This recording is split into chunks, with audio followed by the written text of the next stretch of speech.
as Walker makes a run ahead of him. Bergkamp suddenly changed pace through the centre. It's Bergkamp! That's magnificent!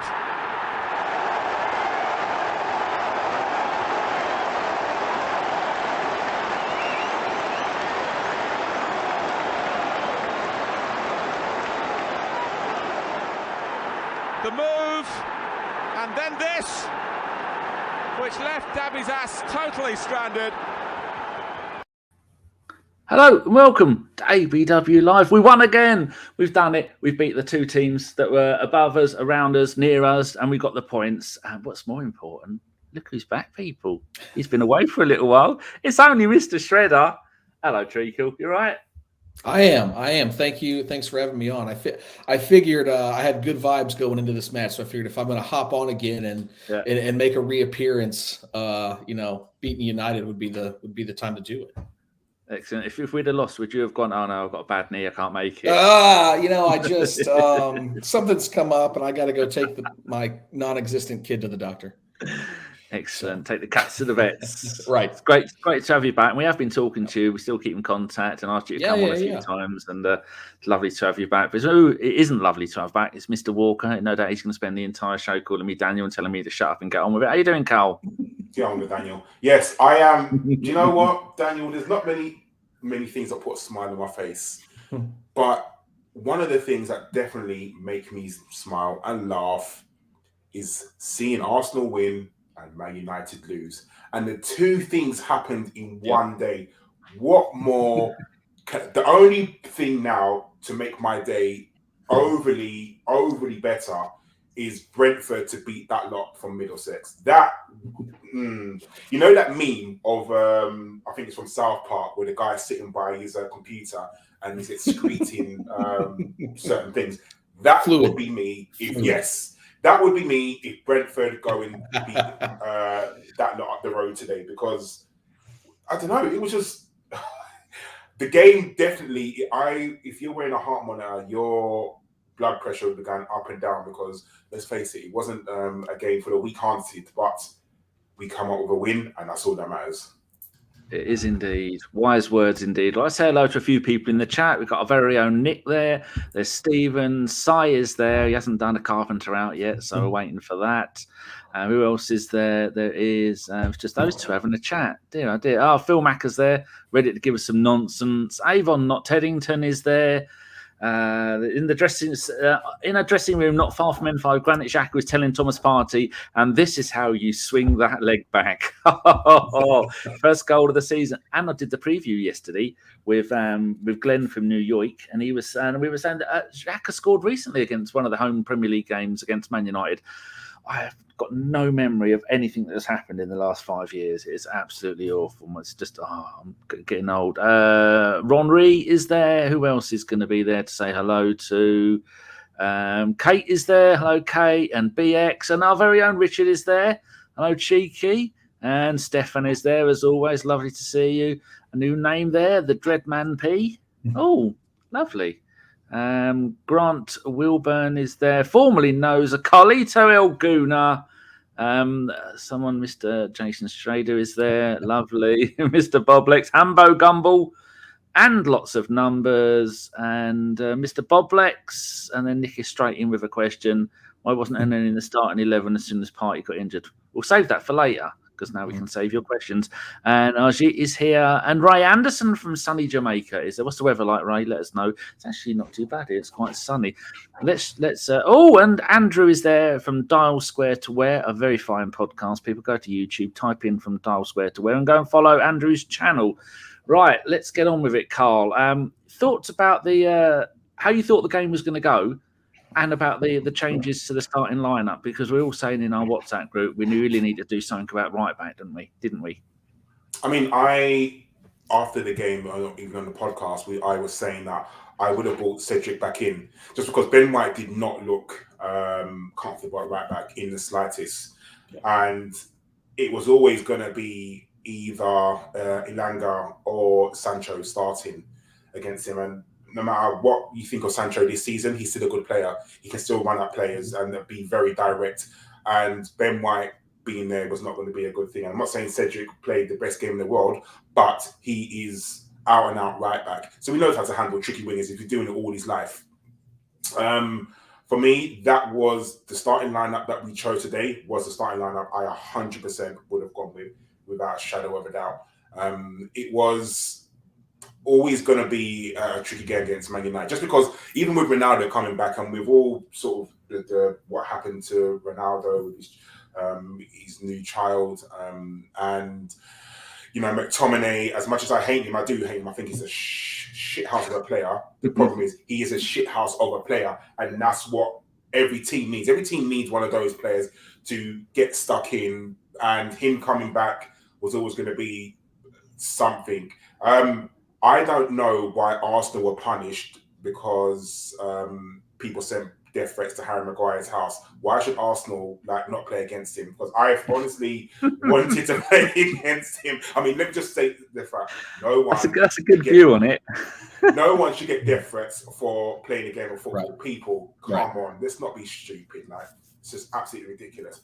However, I really wanted Maguire to play today. However, it didn't make much of a difference, did it? Because let's face it, Varane didn't do very much on Lindelof. So, but for me, the starting lineup for Arsenal was absolutely spot on. It was what we should have played, is what we did play. And I've always thought that with Arsenal, you can either go two ways. If Arsenal was ever going to be really, really good, or they were going to be really, really shit. There's no in between. There's no, they were okay today. It's either we were good or we were bad. And I think with Man United having their problems, and let's face it, Manchester United have got some real problems, real problems. We were just better than them today. They had a period of, goodness in the first part of the second half. But apart from that, I think quality just shone through. That's a very good summary. Jace, how did you feel about the changes to it, and how did you think the game was going to go before it started? Again, it's which Arsenal is going to show up. I think my one complaint that I've had from Wenger to Emery and now to, especially in the last 6 months with this team, not even 6 months, that's harsh, 6 weeks with this team is we tend to play at whatever our opponent's level is. We still don't force teams to play at our level, but the one positive thing is we've gotten up for the games we've had to get up for. It's Man United. You can't slack off. No matter what their form is, we know it's going to be heated. And we've done that, especially the last couple of games against Chelsea and now against United. And we need to take the same mentality into West Ham next week. But the fact that, I think the right Arsenal showed up today, but we definitely had those moments where the youth and some of our we're a bit naive at times, and we get complacent in the middle of a game. And I think that's something that we're all trying. I think everybody at the club's trying to address, and we definitely see as fans. So at one point, I just remember thinking, man, this kind of feels like a basketball game because we'll give them a little bit of possession, they'll go down, have a shot. Then we'll get a goal kick, and then we'll go down. It just felt at times a bit basketball-y, which concerned me. But I think, once we were able to break through their press a few times, we definitely showed our quality. And I think we were the much better. I think overall as a team, we played much better than they did. And they're in shambles right now. I mean, you can see it. It worst finish since under Moyes, I think, or if not even worse than that. So. Let's just revel in their misery for another day, right? It's hilarious to see. Karl, our Femi made a great point in the podcast. No, was it the Chelsea post game this week? Was it Chelsea post game? I can't remember who did the podcast. Anyway, Femi made a great point. Arsenal play best when we go ahead early, because when we're chasing the game, we're rubbish. But when we get the early lead, that's when things start to work out for us. And that's what happened today, wasn't it? With that great goal from I've forgotten already. Tavares in the second minute. Yeah, tell the beautiful listeners what happened. When Tavares scores against your team, your team is shit. You have got problems. Tavares brings an ultimate chaos. That's what Josh was saying in the group. I said, I don't like Tavares just reminds me of Sonogo because he just brings that organized chaos. I think that's what it is. No one in the world expected Tavares to score. No one at all. But do you know what? It was brilliant because the ball was flashed across to Saka, and I think the two Man United central defenders both missed the ball. And you're thinking, okay, what the hell is wrong with you lot? Like, Saka tried to, cutting on his left foot, tried to curl it into the far post. De Gea, credit to him, made an absolutely brilliant save, but Tavares didn't stop, carried watching the ball running in, and just managed to slot the ball into the goal. And, you know, credit where credit is due. Absolutely brilliant, absolutely fantastic from him, because a lot of fullbacks wouldn't have run into that. A lot of fullbacks would have stayed, not followed the ball in, and he did. He carried on running, and credit to him. But credit to Saka as well. I really want to say credit to Saka, because to him just to quickly, you know, try and curl it into the far post, and like I said, it's a very good save by David De Gea. But for me, Tavares, you know, give credit where credit's due. He followed the ball in, he scored. But I always say, I don't know if that's a good thing or a bad thing, because for the rest of the game, you thought he was a striker, and some of the shots he was taking, you're like, bro, like, relaxing it. But no, he was happy. He got his goal, and, you know, well done. 1-0 up with, I think it was 11 minutes, I think it was. 2. Brilliant. Oh, was it 2 minutes? It was early. Was it that early? Yeah. Flipping out, didn't realize it was that early. Well, yeah. Oh, Arsenal. That's what I'd forgotten about it already. Jace, Karl made good points there about Tavares. He's like that child, isn't he? When he's good, he's very good. And when he's bad, oh my God, he's given us palpitations with him. Our 2 Portuguese fullbacks, they were doing their best to give us all a heart attack this game, weren't they? But that was a great goal, superbly taken by the young man. Yeah, it was calm and composed. And I think we've said this about so many different Arsenal players. When he thinks, that's when he's going to mess up. And when he's trying to move the ball onto his right foot and cut in and take those shots from distance, he's overthinking everything. But when the ball falls to you in the space, you know, credit to him for being there. When the ball falls to you in that space, you just have time to react. I think we saw his quality come out. And you hoped it would give him confidence in all parts of his game, but he still looked a little shaky defensively. It did give him confidence to try a few more of those shots. And I'm not gonna, beat a dead horse here, which I don't think we all want those shots falling to him, especially from the distances that he likes to sort of try and pull them off from. But again, he's young. He's a bit naive. He wants to do well, but he's not always sure of himself. And I think you saw that today. When I put in our WhatsApp group yesterday that I said that Shredder's going to come and join us for a game, Josh replied with "Fuck yes." I said he's only joining us for a game, and I can't. Then he was horrible to me, because that's what Josh does. Because Josh is mean to all of us. Yeah. Surprised he had a nice thing to say about me. Well, I think everybody did. John was actually going to come and join us today because, but he wasn't sure. But now he's spending time with his old man. Stacking on that point, Jace, do you think that Tavares went, "Oh, look, I've scored a goal. Right, I'm now a forward," because God knows he's not a proper left back, is he? Because he was. I mean, at some point in the second half, when we were playing 3 centre backs, we went, "Well, hey, right, Ronaldo, watch this, son. Here I go." Right. Well, and that's the thing is he just, you hope that the confidence would equate to both parts of it, but it didn't. It just gave him confidence going forward, which is great. But you could see that they were trying to go down that side and pick on him because of his youth, because he's naive, because he can easily be pulled out of position. There was another time when we were dropping back and there was nobody on the left and he was crossing the D at the top of the box. I was like, what are you doing? Like, where does this positional marking come from that you're trying to do?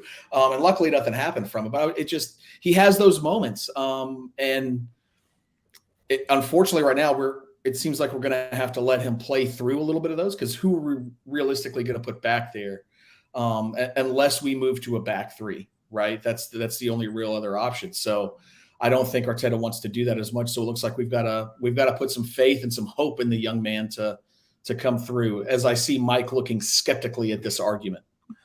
I'm not skeptical about the argument. I am so excited to see you, Shredder. How long has this been since we've been on a podcast together? I think with me and you, it's been about a year, just over a year. Well, this is Danny's fault for doing it. It is Danny's fault. Everything's Danny's fault. See, not only today have we been inundated with Portuguese fullbacks, we're now knee-deep in Americans. How have you been, Mike? I haven't spoken to you for days. Yeah, like 2-3 days. Today was glorious. Have you been drinking, boy? Your eyes are a bit squinty. Yeah, little bit. What time is it there? 9:56 a.m. Oh, for fuck's sake, you drunk already. Well, I went to bed at 3 p.m. yesterday. I woke up at 8 p.m. yesterday, and then I started drinking. So, like, what are you going to do? I mean, right. The Arsenal was playing, and you know what? Did we win? I think we did. We won. All right. we did indeed. I can tell you're a bit wonky because your camera's off center. And well, not only that, but I'm in my I'm in my pajamas. Kitchen, but I had to be here to pay tribute to Karl. And especially the Shredder, because Shreds, I mean, it's been a long time, man. It has. So, and we're going to see each other, when the Arsenal come to the States this summer. So we will for sure. We're going to have drinks. We might have probably more than I don't drink alcohol. No, you just consume it. You absorb it. Yeah, but yeah. So are we finishing fourth or what? Looks like it. If we can, if all we got to do is just win our games in hand. Karl, you need to save us a little bit here. So I put the 10th minute, Fernandes through on goal as their second goal chance already. So just from the time we scored until about 20 odd minutes, it was all Man United, wasn't it? And were you worried like I was that this is all going to end up in tears? It's Arsenal. I'm always worried. No, there's never a chance. Arsenal could be 3-0 up in the 89th minute, and I'd still be worried. Like, it makes no difference. Aaron Ramsdale didn't have his best game today. He was a little bit shaky, and that chance came from, he tried to pass it out, I think it was to Odegaard, and it went straight to a Man United player. And I think Fernandes just tried to chip him, but I think it was Gabriel who managed to get there and block it. But yeah, Aaron Ramsdale, just for me today, I don't know if it's an overconfidence thing or the fact that he knows there is no threat of him losing the number 1 jersey, because Leno is not going to get another game now unless Ramsdale is injured. And I think Femi asked the question as well, saying that should we drop him for a game because maybe he's getting maybe a little bit too confident. And I said, I don't think we should drop him. No, I don't think at all. However, the last couple of games, he hasn't been great. Let's be very honest. He started off very well, started off very high. And I don't know if that's to do with Tomiyasu not being there. Because ever since he came back from, I think, his injury, he's kind of taken a little bit of a decline. For me, Ramsdale is still a quality keeper. And with your defence, if you know you've got a good goalkeeper behind you, you don't get nervous. And I think once Ramsdale made a few errors, I think our defence got shaky because they knew that Ramsdale was having a good game. So they have to overcompensate and do things that they wouldn't normally do, or things that they would be assured in because they know they've got a good goalkeeper behind him. I'm sure something like that can easily be fixed. Aaron Ramsdale's a very young player. But today, when Ramsdale's good, you give him all the credit in the world and you tell him that he's brilliant. But when he's not been good like today, we're allowed to say, okay, you haven't been very good today, but we need to get that out of him. And I just think genuinely it's because he has no competition whatsoever. He's assured and he knows that every game he is going to play. Maybe a little bit pressure from Leno, it may be different. But what does it say about where we've come from that when our best keeper has a bad game, we're still able to win by 2 goals? Oh, it's brilliant. It's absolutely brilliant. Right. Because back in the day, it would never happen. How great was that save, for the penalty? I mean, he willed that onto the post. and I would like to credit him for that. I mean, you know, no, you guys are looking. you know what? It's you give credit where credit's due, like I said, and yeah. You like Aaron Ramsdale because of his celebrations. You know, the fact that when Fernandes missed the penalty, you saw the celebration and you think, yes, that's what we want. That's the sort of thing that we want. You know, cheer up the players, cheer up the crowd, because that's, you know, we want a goalkeeper to just be brilliant. All goalkeepers are mad, aren't they? Like, they're all crazy. But for Ramsdale, I just think that certain times this season and towards like the back end of the season, he hasn't been his best. But like I said, he's a young goalkeeper, and that easily can be played out of him easily. Yeah. Are we really focusing on Ramsdale's weaknesses at this point? I mean, we've got to complain about something, Mike. Well, yeah. I mean, no one's complaining. It's just that would be the thing that might be the thing I would complain about, but I'm not really willing to go there. I mean, really? I thought he was great tonight.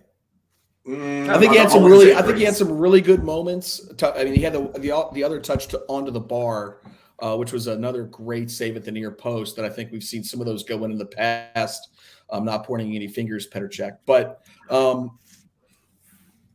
I think it was his distribution that created so many of our problems today. I think that's where Karl's points coming in at is his distribution wasn't the Rolls Royce that we're used to. It was much more of a Kia today. Okay. Right. But again, how many times have we said a keeper's played poorly, especially in distribution, and we've been able to still only have, you know, one goal allowed, and of course Ronaldo was going to get his, like, fair play. But yeah, I think the fact that we're able to complain about that talks about where we're at the moment as a club. The fact that we can do that and still sit here and celebrate hammered at 10 a.m. in the morning because we just beat United. Look, I'm all about complaining about shit when we win. Yeah, it is 10 a.m. for you and me, Shredder, and it is. And no, I don't have lipstick on. I have a lot of Gatorade and vodka at the moment. And look, Arsenal. I mean, we're gonna win. We're gonna win everything. We're gonna win the treble and the quadruple next year. That's what I'm here to say. After today's win, you know, I think we're gonna just win everything. That's lovely to hear. I thought you were on a diet now that you're back. What? I thought you were meant to be on a diet now that you're back home. He is on a diet. That's why it's Gatorade and vodka. That's why. It's no calories. Zero carbs. Right. Okay. Excellent. Karl. And I lost 5 pounds when I shaved all my head off last night. Lovely. Karl, with the Ramsdale, do you think he's carrying an injury? Because I think it was Avon put in the chat here. Yeah, there you go. Avon has put Ramsdale was still having trouble getting down on his right. I think he's still carrying his hip strain because those hip strains. Know that? How does anyone pay that? Avon is in the know. Avon knows stuff. I know he does, but I don't know that. What do you think, Karl? He may well be, but you know, I like to think that Arteta wouldn't play him if he wasn't 100% fit.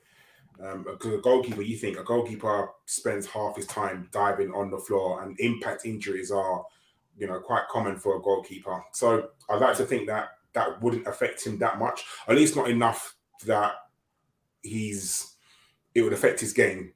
And we're not saying that he's cost us goals. I don't think he's cost us any goals. It's just that we're used to, like Jason said, we're used to a Rolls Royce performance, and lately we're not getting that. But the fact that today he didn't play his best and we still managed to come away with 3 points, for me, that's credit to not just him but the whole team, because it's absolutely brilliant.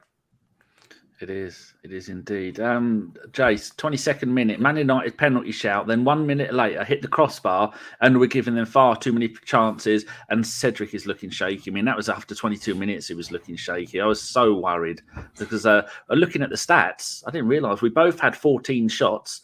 We had 7 on target. They had 5, and they had 2 blocked, and we had 3 blocked. So a really even game, and they were unlucky because Ronaldo was looking immense, wasn't he? Yeah, he did. And I think that's we looked really shaky after we give up goals. We really do. And I think the fact that we didn't, because when did they score? It was later in the half, wasn't it? Their one was penalty goal. That's 33rd minute, Ronaldo. Yeah. So there was that spell before we looked really rough, and you know it. I'm not gonna complain too much because again we're nitpicking over a 3-1 win over United, and I don't want to be that guy. But the goal that we allowed was with Nuno and Gabriel, and you got to think that if Gabriel's got a player that he trusts better there, maybe he's in a better position. I think he was trying to cover a little bit for Nuno, and then there was no communication. And when there's no communication like that, Ronaldo's going to take advantage of it. But I think there were spells where we looked absolutely great. I think right before that and after we scored, we looked like we were trying to. I don't know what we were thinking, but we didn't look sharp after the goal for long periods, and that was worrying. And the fact that the good news is we got the right breaks in this game that we typically don't get, and I really enjoyed that with some of the VAR and some of the pushing on the crossbar. But man, it was. I think we made a little bit of that luck for ourselves today as well. Whenever we were playing well. I agree with all that. We shouldn't be moaning. We've had a great win against one of our major rivals. So we're not going to be nitpicking. We're going to be trying to celebrate this. We're going to try and celebrate the next goal with the help of Mike. I'm going to give you the really easy one because you're drunk. You know how much I don't like drunk people, Michael. I know Michael Feinberging. So you're going to behave yourself. You've got your lipstick on. You're looking lovely. You've done your hair. Well done. Right, let's move on to the Eddie goal. 26th minute. I've put great work from down the right from Saka. Runs across the box and gives it to Odegaard, who quickly taps it through to Saka, who lays it off for Eddie. I mean, was it that hard for him to score? I mean, really? I mean, do we need to credit Eddie for that? Okay. Well, no, because the goal didn't count. But that was. Does that show you that Eddie might have a place in the first team? The fact that he can do that, and well, should the referee have just left it as a goal because we scored anyway? But Eddie should have been a penalty. Eddie has always been able to score from 4 feet. I mean, let's give him credit where credit is due. He can score when he's inside the goal. I mean, look, in the grand scheme of things, better than some of our strikers in the past. Well, I mean, it was one of the weirdest things because like okay, so it's not his goal, but then they give the penalty. I was happy with how it went because I would much rather Saka score than Eddie. Really? You don't think it would have been good for Eddie's future as staying there and making him feel good as a human being? He would have probably gotten like another 500,000 pounds or something for that goal, and because Arsenal give away shit like that. So no. Should it have been a penalty? That's a different question altogether. I'll go with it should have been a penalty. Yeah. And given that it was a penalty, this situation with Saka taking 2 penalties in 4 days could not make me happier. I mean, Sai says Laka would probably not have missed that. Pepe would probably not have missed that. But you know who didn't miss it? Who? Surprises. Saka. That took a while. It did take a while because I almost forgot. Yeah, who you guys are? Yeah, Saka. You're doing your best Stevie Wonder impersonation. Yeah, your eyes are closed and you're going from side to side. Yeah, you look like you're at a keyboard anyway.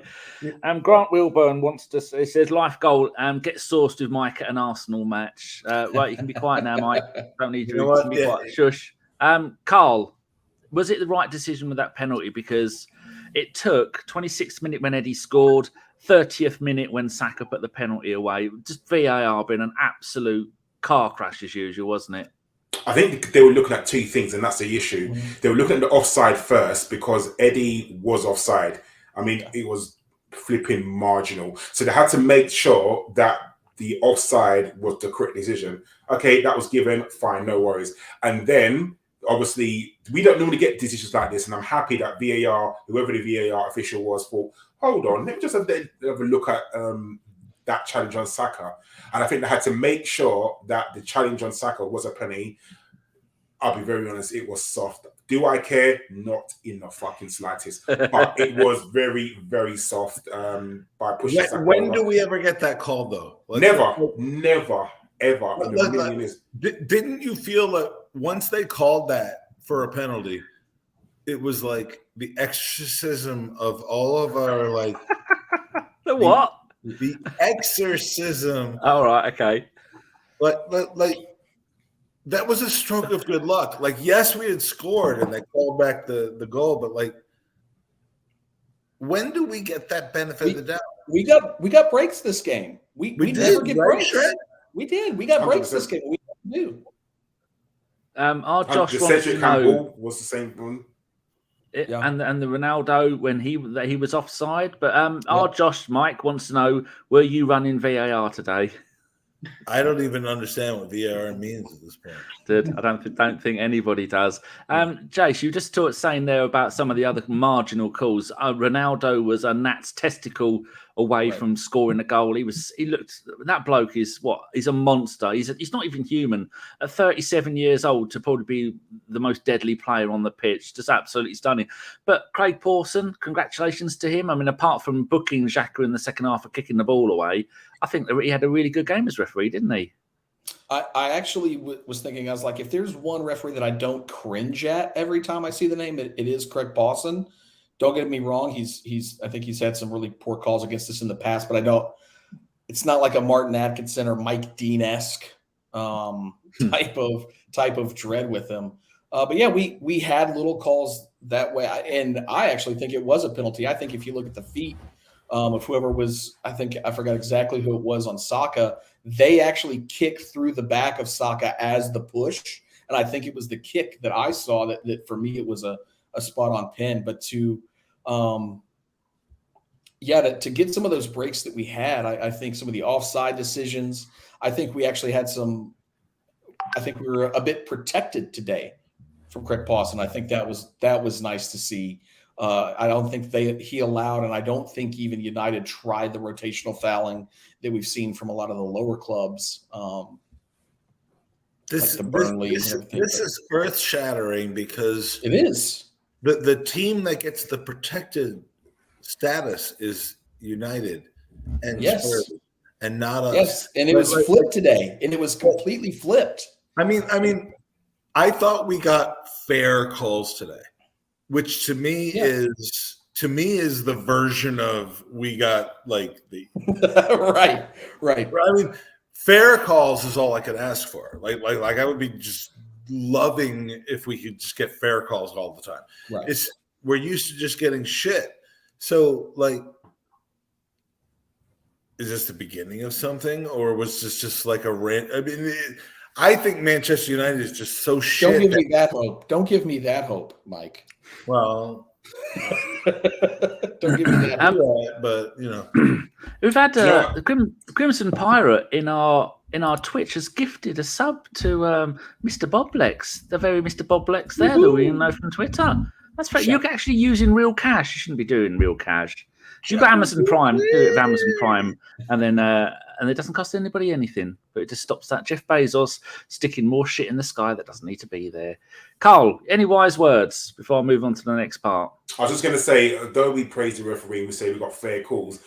People need to see that Fernandes tackle on Tavares with the studs up, because that is a red card if ever I've seen one. And how VAR look at that and say that's an okay challenge is absolutely disgraceful. And I don't understand how they can look at that and say that's not a red card. Studs up, late. He was literally about 2 seconds late. Yeah. And still stayed on the pitch. I don't get that one. And like Mike said, we don't want special calls. We just want fair calls. We just want the game to be called fairly, and that was definitely not fair.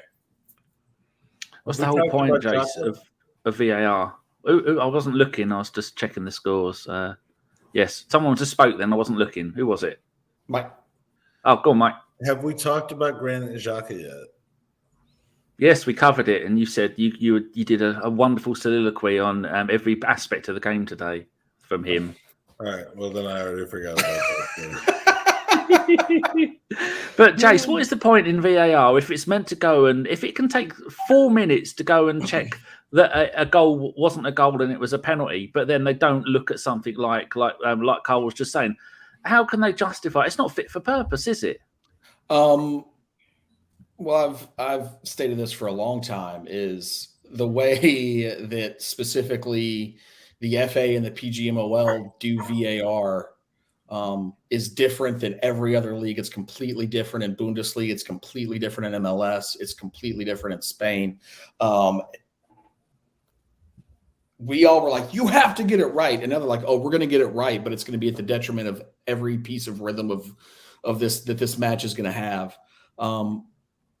But it is a problem that seems to me just with English football and VAR is it hasn't taken the doubt out, which I think is extremely odd, because in no other league and no other replay system do they leave you with as much doubt as they do in the Premier League. And so, yeah, VAR is a farce in the Premier League, and they got to get you guys got to pay some money and be like Arsenal, get some consultants in for the PGMOL, because it's atrocious. It's highly annoying. Luckily, it didn't ruin the game, because it could have ruined the game. What other points? Well, when you get a goal off of the VAR, that helps. Yeah. Fantastic goal, though, wasn't it, from Saka? As an American, do you have the same pride in him as we do, me and Karl do, for being English and going, we've got boys back in the England side doing shit like that? It's just magnificent, isn't it? Well, it's not just the England side; it's the Hale End boys that are starting to really lead us, and that's Arsenal as a club historically have been the most successful when we've had, our own youth academy players coming through and developing and performing at high levels. And so that's what we've got to continue to lean on them. And, I think we've got to give a big shout out to Freddie Ljungberg when he was there, when he managed a bunch of these players, and continue to support Per Mertesacker and what he's doing. Cause I think, while we haven't always had the results, I think the development of individual players right now is probably the best that it's been in 20, 25 years. Certainly is. Karl, you remember the old days. Do you remember the George Graham days, Karl? I think you might have been a little bit too young for that, but there's so many similarities, isn't there?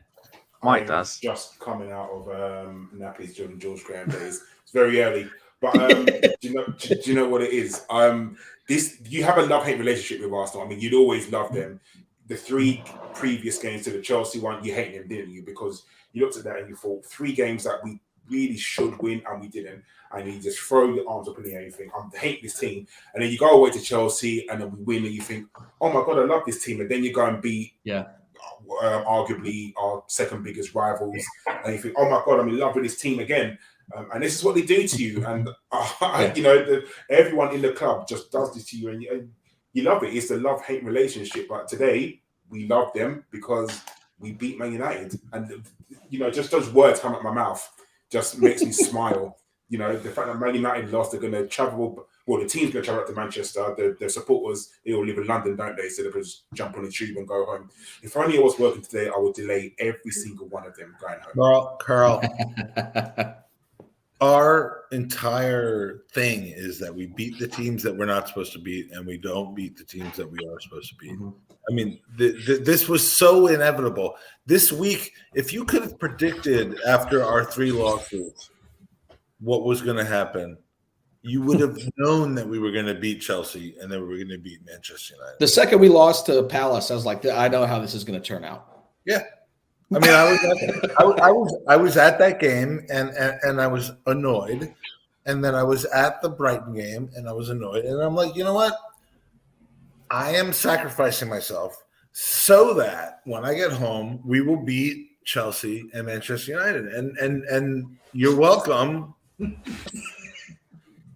good to know that we can credit you for that, Mike. You alone. Well, because I'm always looking to get credit. Right. Right. Yeah. So we, I think we're going to finish top 4, but the reason that we're going to finish top 4 is because of me. Give Mike the credit where it's due. Well, I mean, come on. No, honestly, this team. If anyone wants to talk about this team, like not having enough, like stomach or Arteta. I mean, I hate to make it about Arteta because I support him in as much as he is the person who's in charge of the team right now. This team gets it. And I'm never quite sure when you're finishing a sentence or when you're taking a deep breath for another go. I've had way too much to drink. I would just like to say that I support this team. I think we can still finish top 4, and I think that Danny has made a major mistake in inviting me onto this podcast. I should have asked you if you were drunk, but who in their right mind would ask an American if they were drunk at 9 a.m. ish? It's not something you ask, is it? I mean, we're friends, and I wanted to see Karl, and I wanted to see So hey, do you know what it is with this team? When it works, it works. Yeah. Oh, yes. And the fact that we had 2 of our arguably most important players out the squad. Tierney got injured, and then Partey got injured, and then it collapsed. It really did, because we didn't know how to play without those 2. And obviously now he's found a new formula that works. Elneny and Xhaka in midfield. Who would have thought, 2 centre midfielders in midfield would work? And that's exactly what I meant to say. And a striker that can actually run. Who would have thought that, playing a striker that can actually run with the ball works? And, Eddie's, taking his chance, and he's working at the moment. Will Eddie stay at the club? I very much doubt it. Eddie has definitely gone his left. But, for whatever Lacazette brought to the team, it didn't work. It wasn't working. And, Arteta, give him credit where it's due. He is now seen that it didn't work, so he started to play Eddie. Eddie now should play for the rest of the season if he's not injured. Sometimes like Mike said, you have to give the manager credit. You have to say, he's found a formula, it's now working, and for the rest of the season, what is it, like 5 games left, I think it is? Yep. Hopefully now we will use that formula that we found and go on and play, because teams found it's very easy to play against Arsenal. If you manage to isolate Lacazette, that was it. That was Arsenal's game, absolutely finished. And that's what they're doing. They were putting a player, because Palace first did it. They were the first team to do it. They put a player on Lacazette, they isolated him, and then that was it. There was nothing else we could do. Shredder, would you play Nketiah over Lacazette for the rest of the season? And if so, would you have ever pictured yourself saying that? Yes to the first question, no to the second question. Right, exactly. But I think Agreed. I think that's where we are. And I think what Eddie does bring us with this, like Karl said, with this setup is what we need right now. I think Nketiah is a true fox in the box, though. I think that's where he wants to play. But yeah, like Karl said, he can run with the ball. That's something that Lacazette can't do. And so it's good to have that option that we can change it up. It took us a little while to figure it out. For Arteta to figure it out, but he finally got there, and I think it's starting to work. The other piece of this that I've got to eat some crow is I was all like, I don't think we'll ever beat a team like United or Chelsea with a player like Mohamed Elneny in midfield. And he's done nothing but have 2 consistent, solid games. He's not been spectacular, but he's done what he's needed to do, and he's done the job. And I think for somebody who's honestly not been his biggest fan for the longest time, I've got to give him credit for that, because I think he's been what we've needed in these 2 games, if nothing else. Mohamed Elneny is not going to win you games, but he's not going to lose you games. And I think I could argue that he could in a couple of instances, but I think the system right now that we're playing suits his skill level and his and how risk averse he is as a player. I'll go with that. Put it kindly. Yeah, no. Well, because I like you, I'll go with that. Karl, let's move this on a little bit, because we're up to the 33rd minute Ronaldo goal.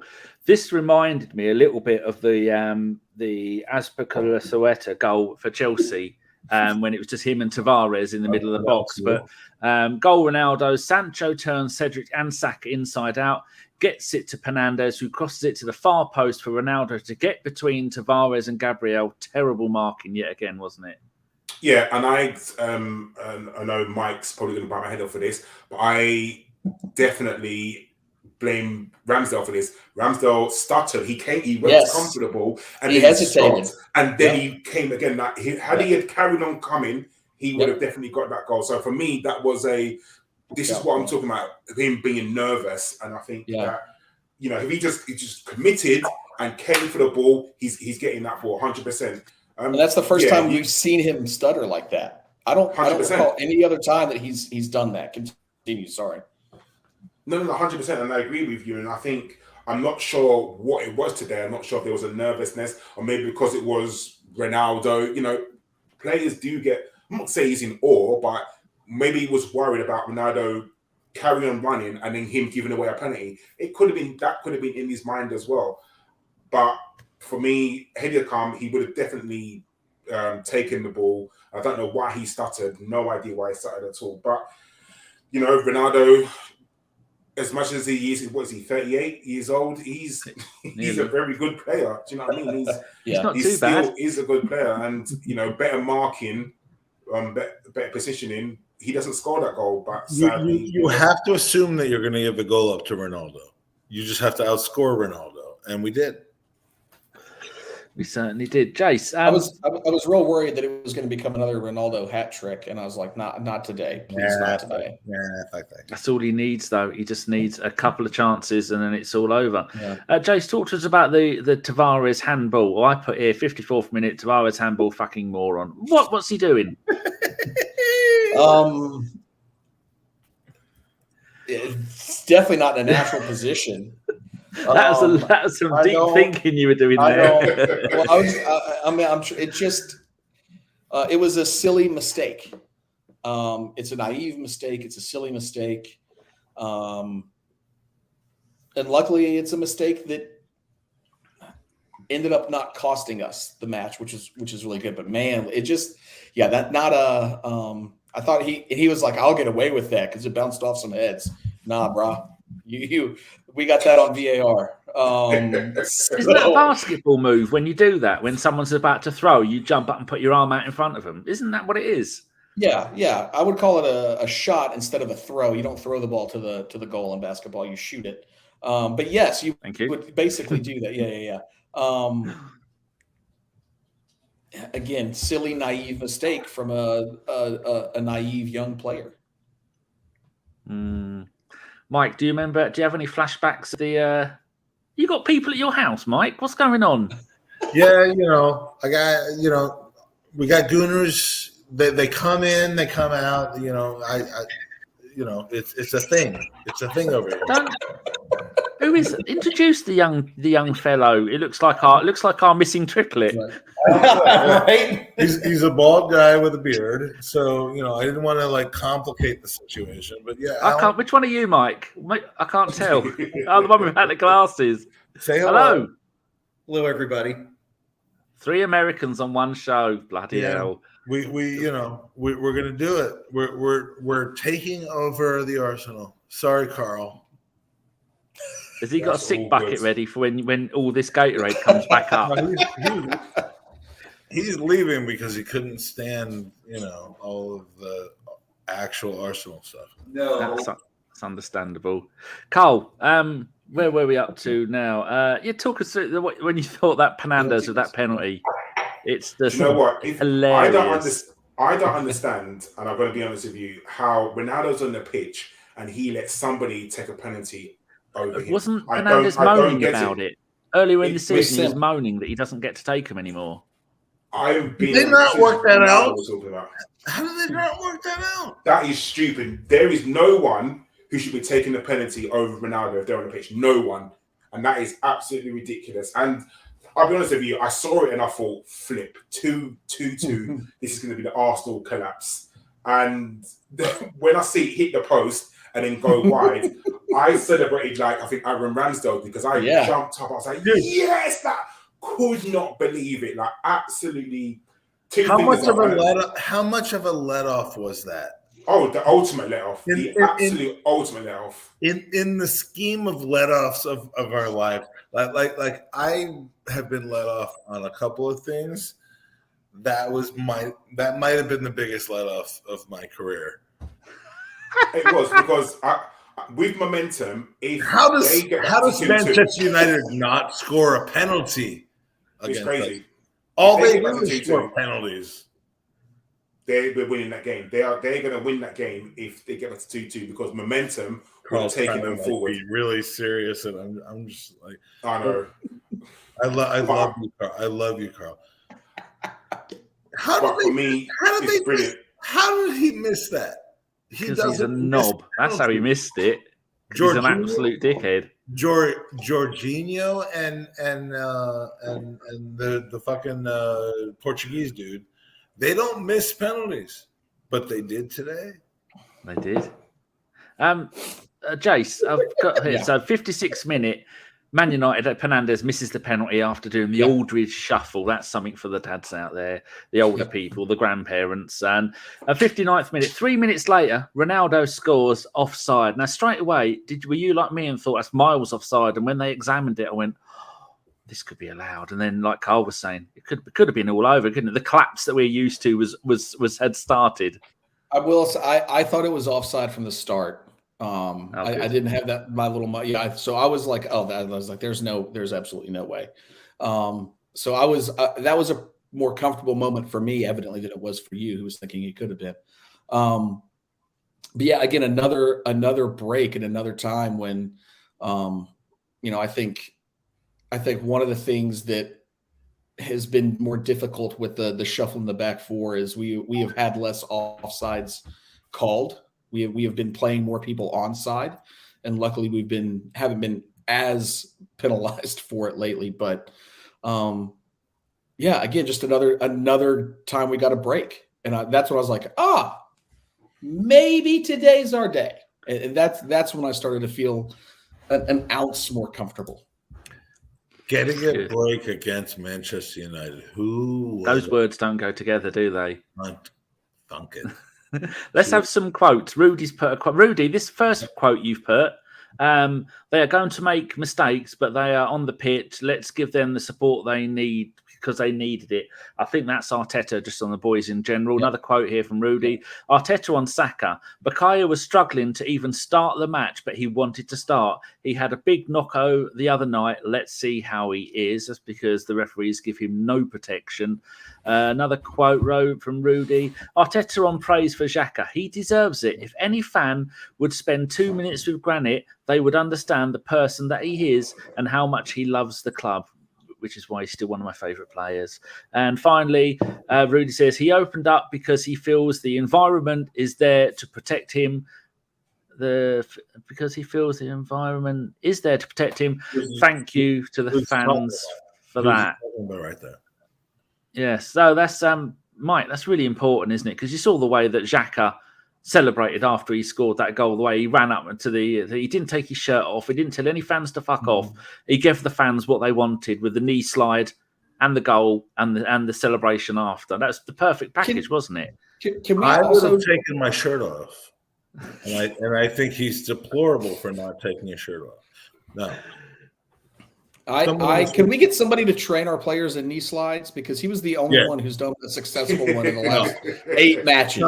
We gotta have a training session on that. Saka is not good at knee slides. I mean, let's all get. And Nuno jacked it up today. ESR jacked it up on Wednesday. Do we want knee sliders or do we want goal scorers? I mean, like if we have to choose between one or the other. I would rather have goal scorers one can't happen without the other. One can't happen without the other. There should never be a knee slide without a goal. Well, yes, but not good at it. Okay. Granit Xhaka, I don't like him, but I love him.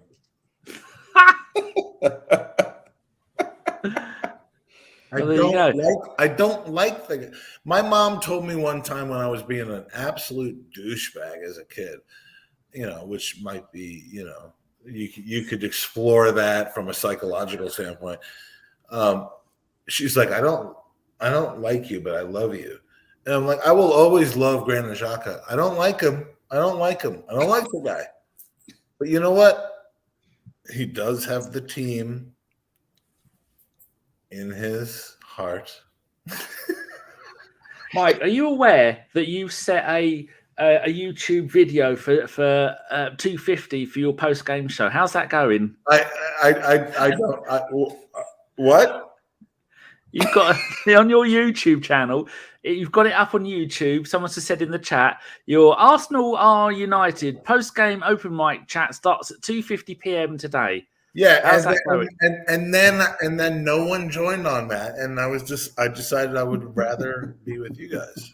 Oh, bless your socks. Very kind of you. You go back to sleep. I'm going to talk to Karl. Because I saw Shredder and Karl, and I'm like, you know what? These are my mates. Your buds. Yeah, these are my buds. Me, right.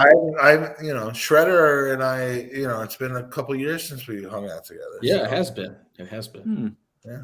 Karl, 62nd minute. United hit the post. They almost scored again because of Tavares' shit defending. It almost how they did. They've got to feel unlucky, haven't they, that they didn't get a draw out of this. I couldn't give a fuck what they feel, to be honest. Like, amen. Thank you. Yes, I think it was. I said we was in the group, and me and Femi were saying he's got to come off. Tavares has got to come off because that was the time he just lost it. He had a brain fart moment, and he absolutely just couldn't do anything. So, for me, yeah, he just didn't play well. But Man United, I couldn't care less if they feel, undeserved, if they feel unlucky, I genuinely do not care. For me, it was all about Arsenal today. And I think Arteta, keeping him on the pitch, probably will do his confidence a massive boosting, because that will, for me, Arteta should go to him and say, you had a real stinker for about 15 minutes and I kept you on because I have faith in you. And if that doesn't show faith in him, nothing will. So for me, Tavares has got to be thinking now, fuck, yes, he believes in me. I've just got to play better.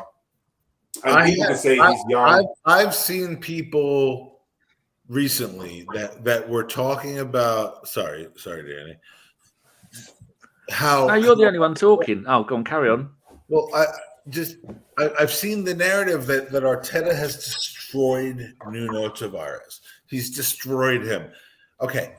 Yes, he took him out in the first half. Yes, he took him out at the half. Like it's happened a couple times.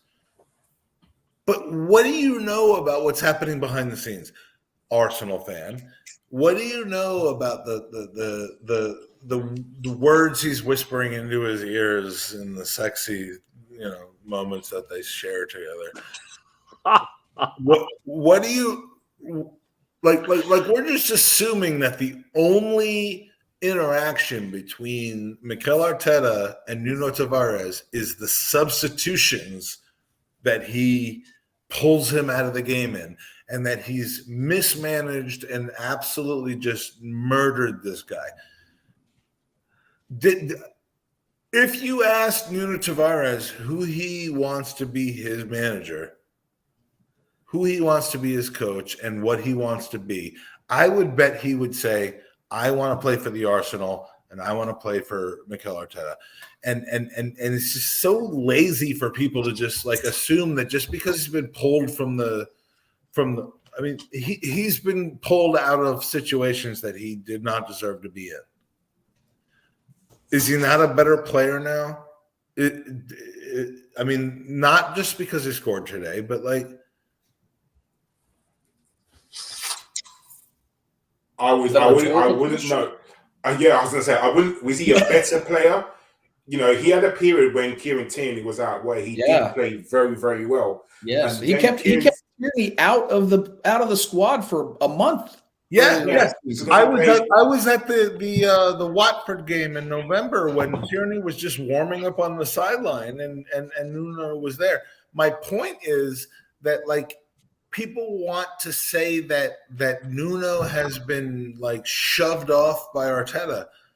I would like to pose a different situation and say that, you know what?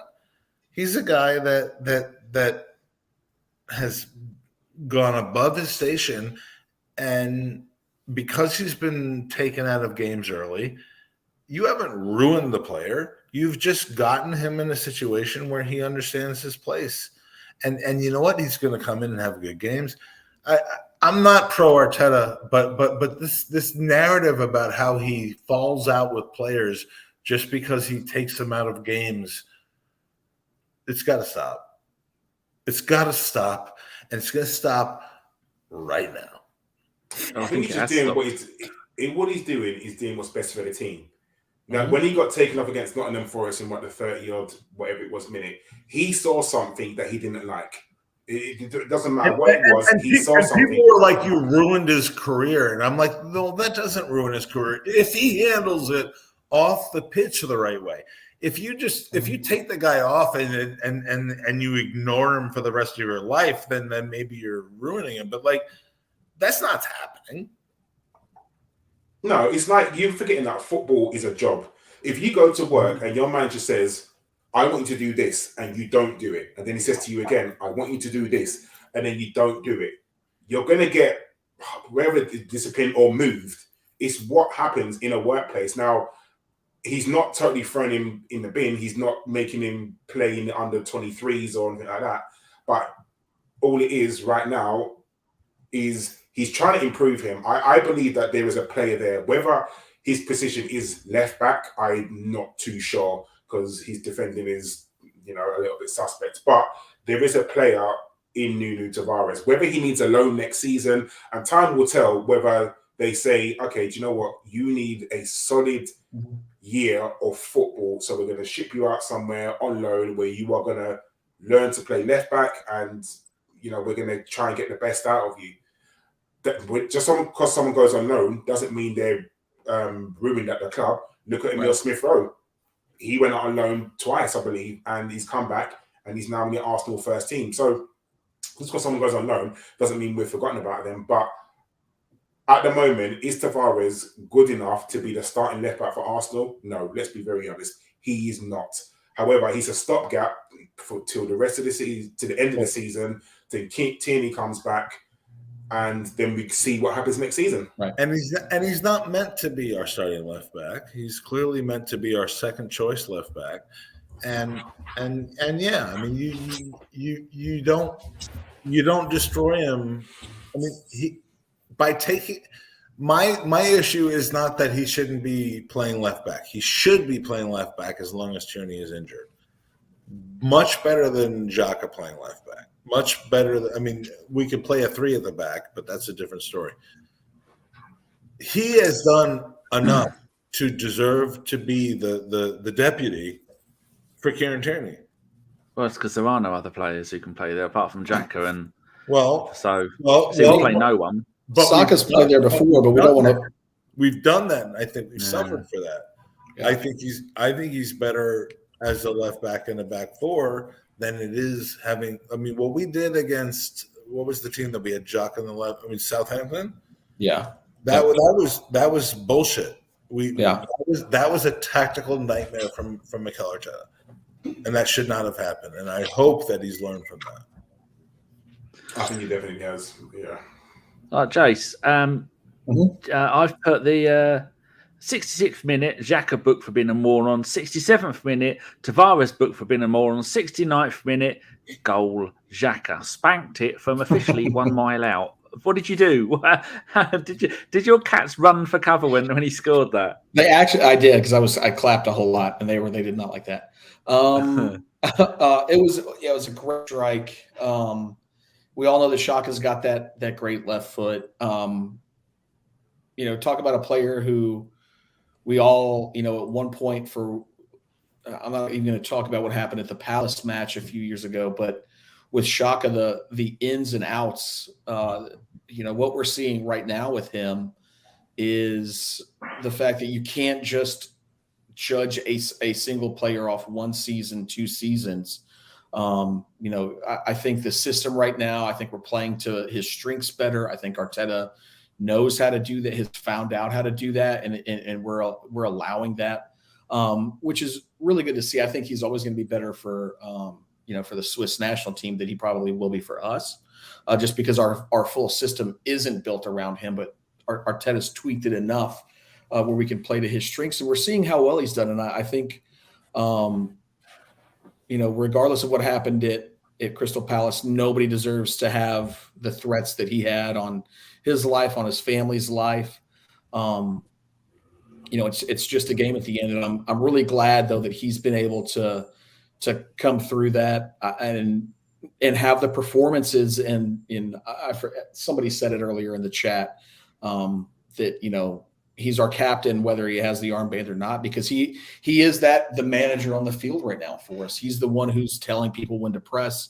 He's helping that out a lot. He's being that connective fiber with Partey out between the defense and the attack. And I'm really happy for the form that he's in. I think he's a player that deserves. He's put the work in and the effort to have this sort of form, and so for him to get that goal that sealed it today was great to see.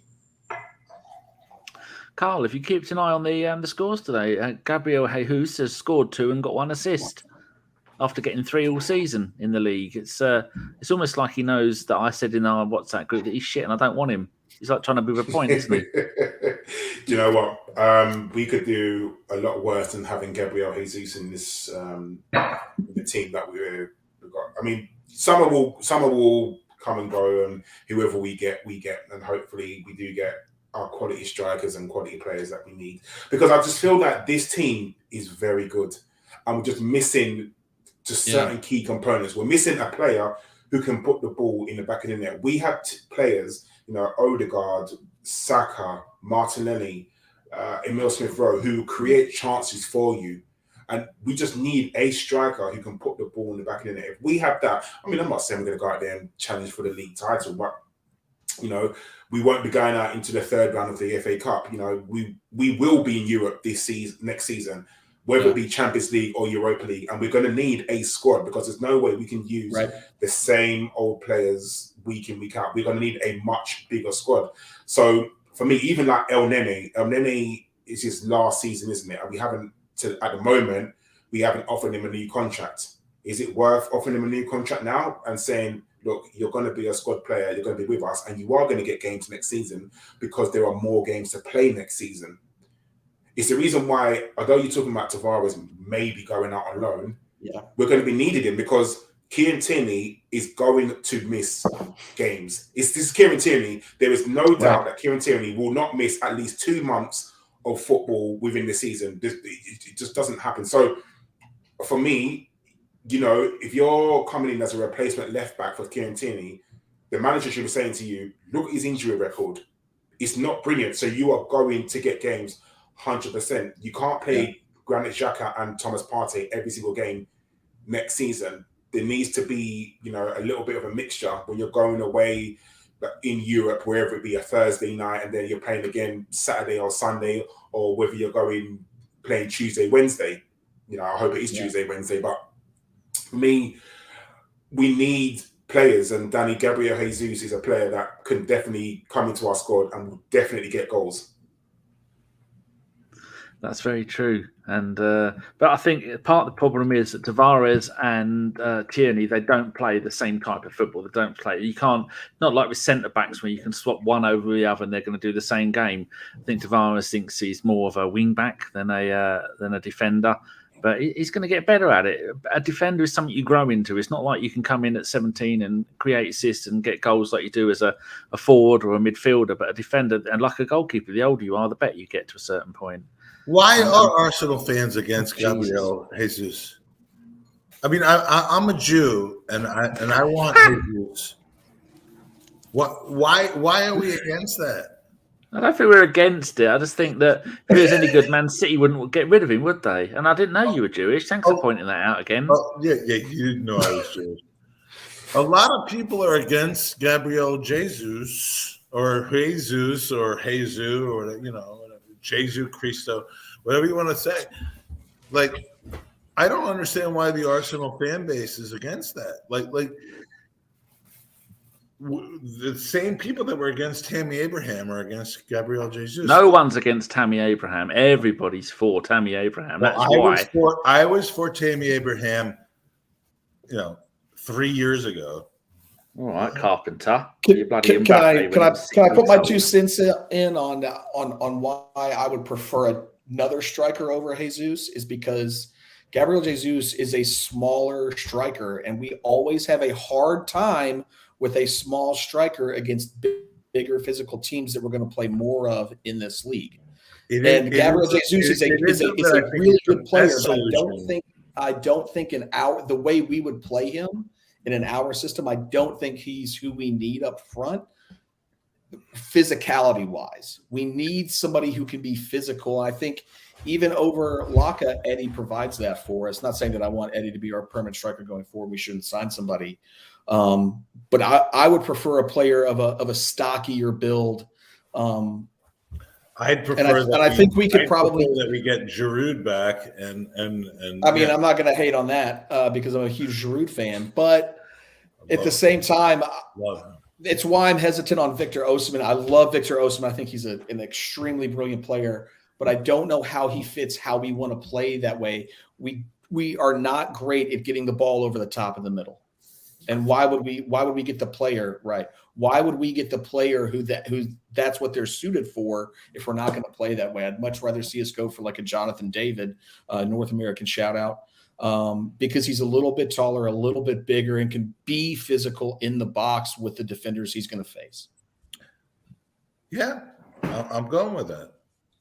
Off my soapbox. And if we get Jesus, I hope he proves me wrong, and I hope he scores all the goals, and I will certainly support him when he puts the shirt on. And the only reason I brought Tammy Abraham into the conversation was these people saying, like, no. like Gabriel Jesus, no. Why not? I mean, because those are the same fans who were retweeting that we had already signed Haaland and that Odegaard and Haaland were going to be, All right. Oh well, if that happens, then I'm all for not signing. I think we need to remember we are. Although Mbappe is like 8 times the player that Haaland is, after watching them play in person, recently night after. Do you know what it is? I think we need to remember that Arsenal are not guaranteed Champions League football. So people saying, "Oh, I don't want this player. I want this player and this player." These players want to play at the highest level. They want to play in Champions League. So even if Arsenal do get into Champions League, these players want to win the Champions League. How far away is Arsenal winning the Champions League? As far away as humanly possible. So we can't be fussy. That's the case with 90% of the teams in the Champions League, though. I mean, who really has a chance to win the Champions League? Bayern Munich, Real Madrid, not even Barcelona anymore. I mean, you just got to be in the competition at this point. But you want to have a little bit of faith. And I think, when people say, "Oh, I don't want this player, I don't want this player," at the moment, right now, any of the players that we've listed is better than Lacazette. Every single one of them. Well, so 100%. Beggars can't. Not saying that beggars can't be choosers, but I think Gabriel Jesus will get us goals. I mean, there's people talking about us getting the Everton forwards. Would you rather have Gabriel Jesus or who's the guy for Villa? Watkins. Ollie Watkins, yeah. I mean, like who would you rather have for the next 5 years? I'd rather have Gabriel Jesus. Same. Well, at least he's done it at the top level. It might just be a decision between those two. I mean, like, who knows? But we need 2. So if we get Gabriel and we get Tammy Abraham, I'll be very happy. But Tammy Abraham is too expensive at this point. We missed our opportunity last summer. Karl, did you say that you wanted Calvert-Lewin? No, I didn't say I wanted him. I don't want him. in the side. Amen. Thank you, Karl. The only reason currently we're never coming to score is when Tierney is crossing like 50,000 crosses and also Cedric. But he's not. No, he's not. That ship has sailed. At all. That ship has sailed. I hope. There are better players. When they get relegated, then maybe we can get them for like 15 million. But like, look at this wonderful picture. Our mate Sophie is opening. I love her. Look at that. I've been talking to her since I was talking to her from 8 a.m. this morning. She was bloody hell, poor woman. She was at Alcedo, which is a very special pub / Italian place where Jack Stevenson deserves some credit for loving Arsenal fans. He's donated to Gooners versus Cancer, and he gave his seats to Soph, and she was there at 8 a.m. this morning having full English. And she was at the game today, and I haven't talked to her after the game, but I would imagine she's pretty happy. Good. Right, Did she open her eyes more than you right now, Mike? What? Did she open her eyes more than you right now? She's probably more capable of that. I love how Danny's managing me right now. He's great. Karl, the last dribblings of the game, we bring 72nd minute, we bring Big Bob on for a back five, and then 75th minute, Penandes booked for attempted murder of Tavares. Mm-hmm. I'd have got him a present as well as a card because Tavares needed a kick in the arse. So, and then I was counting, I spent most of the last 10, 15 minutes counting how long Ramsdale would hold on to the ball for. And I think at one point he stopped play for about 18 seconds. He's so good at doing that, isn't he? Love it. Every other team does it against us, like all the time. Southampton, Fraser Foster was doing that ridiculously from like the 46th minute, I think, in the second half. So every other team does it. So why not? If you can't beat them, flipping join them. Yeah. And it was great to see. One thing you didn't mention, Danny, is Tomiyasu getting on the pitch, because for me, we need him back. Whether he could have come on a bit earlier, I don't know. But do you know what? I'd rather them manage him correctly. But Man United were trying to kick this shit out of us, so I wouldn't want to bring him on in that scenario. But for me, the game kind of petered out. And at one point, I would love to know the stat passes, because we held onto the ball and we had so many passes. You know, when the team start doing olays, you got to love it. You really do have to love that. But, you know, once we scored the third goal, you can tell Man United knew they lost the game and they weren't interested. The only thing they were interested in was trying to injure our players. Yeah. Do you know what? This game, for me, is a brilliant game. It just shows that when we really want to play and when we really can want to win, we can. And this is a great push. You know, we've beaten one of our top 4 rivals, and that's absolutely brilliant. And, you know, if that doesn't knock the stuffing out of them, nothing will. 2 this week. Yeah, 2 this week. And, you know, that's going to knock the stuffing out of Man United. They're not playing for this guy no more. They know Man United are on the beach. Right. There's 100%. And until the new guy comes in, they're not interested. So I think that's them gone. Because they're not playing Chelsea next time. We had a chance to finish them off this week. And you know what? We did it. We took it. We finished them off. We did it. We done them. We play down. We do favors. We rehabilitate broken strikers and teams. We had a chance to knock Manchester United out of the top 4 conversation, and we fucking did it. Jace, that's all the notes I've got. Anything else you want to talk about? Because just talk about nonsense now if you want. No, so I mean, yeah, I'm really excited. I think the biggest thing that Arteta and these players are realizing, and one of the things that makes me positive, is like, we know we have a job to do. We know that if we do our job, we're going to put ourselves in a good position, and we're doing the job. It may not look pretty all the time. It may be a little sloppy at times, but we're still getting the job done. And the job right now is to get 3 points, regardless of what your play looks like. And we're doing that. And we had some really sloppy play today, but we had some really fantastic play today. I don't think we mentioned Odegaard enough. Had another fantastic game in midfield. Gabriel. Gabriel, I mean, minus the Ronaldo goal at first, really, really solid performance. And again, I like that I see good team pressing consistently throughout games now. We're not running up in ones and twos. Everybody knows where they're supposed to be, and that's really solid. And hopefully we can continue to grow on this, and not only finish off this season really well and get back into Europe, but take a really good wave of momentum coming into next season. What is Karl doing? Oh, looking. Do you know what? I'm half watching. How do you shut up drunk Americans? I'm half listening to you guys, watching F1 and reliving the game that respect Man United. Do you know what? My weekend is going to be flipping great now. And do you know what? Brentford, if you want to do me that extra special favor by beating that lot, I will be ecstatic. If that happens, everyone come to my podcast channel, which gets no listeners, but just let's enjoy it. If that happens, then just come. I'll tweet it out. We'll come. It'll be fun. This was a fun day today. I mean, we don't beat Chelsea and Manchester United back to back very often, and it happened. So can we just enjoy this? And what do we put down getting 2 goals in 5 games against some very average teams and then getting 7 goals in 2 games against 2 of our rivals? How did that happen? It's called sports. Is it? We don't control this shit as much as we would like to control this.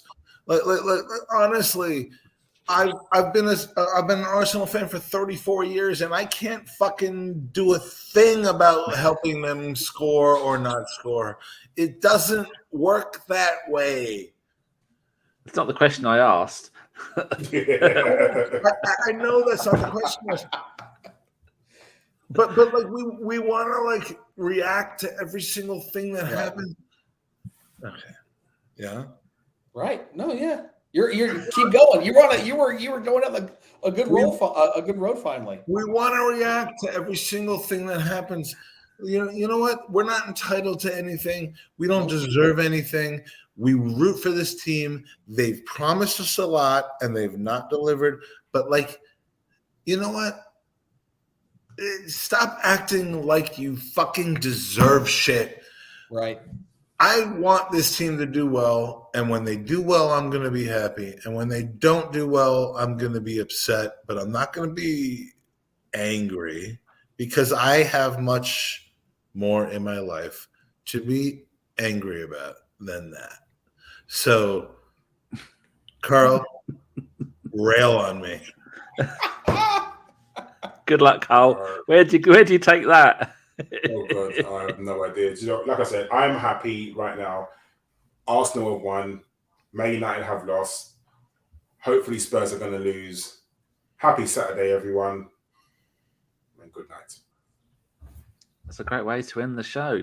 I love you, man. I love you guys. And I love you, Gooners.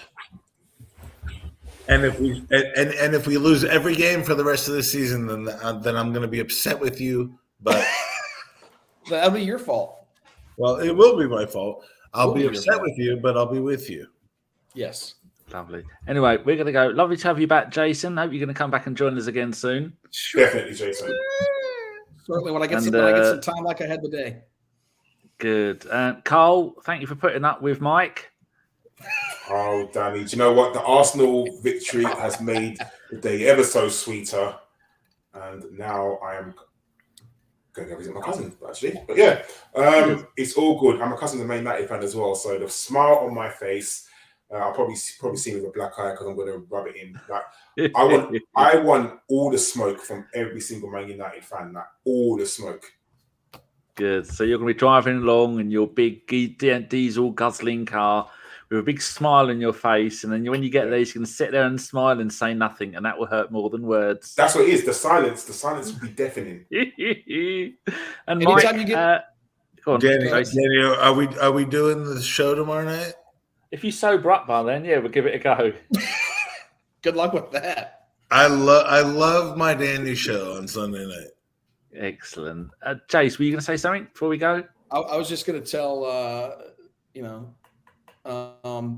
if you can, Karl, anytime a United fan asks you, just reply with the "Who Wants Smoke" video from Nardo Wick, and I think they'll get the point. I'll have to send it to you if you've not heard it. It's quite good.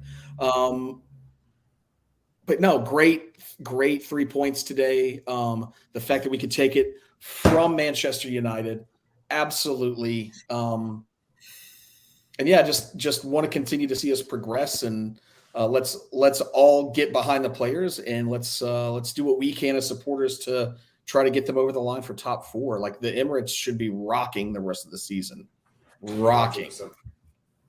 Excellent. Well, that is the perfect way to end the show. We all wish whoever's in the house with Mike best wishes, because you're going to need all the luck you can get. And Mike, if you don't make it to the weekend, you've had a good run. And we're going to go now. We will be back on Sunday, and Mike doesn't have any concept of time. Otherwise, we tell you that it's going to be 10 p.m. or something like that. I don't know. Is it 10 p.m. still, Mike? 10 p.m. on Sunday for the Sunday roast. Yeah. Well, we'll see everybody then, and hopefully Mike will have sobered up. Well, thank you very much to Jason, Karl, and Mike for joining me today, and thank you very much to everybody in the chat, and thank you very much to all of our wonderful players. And we're back, baby.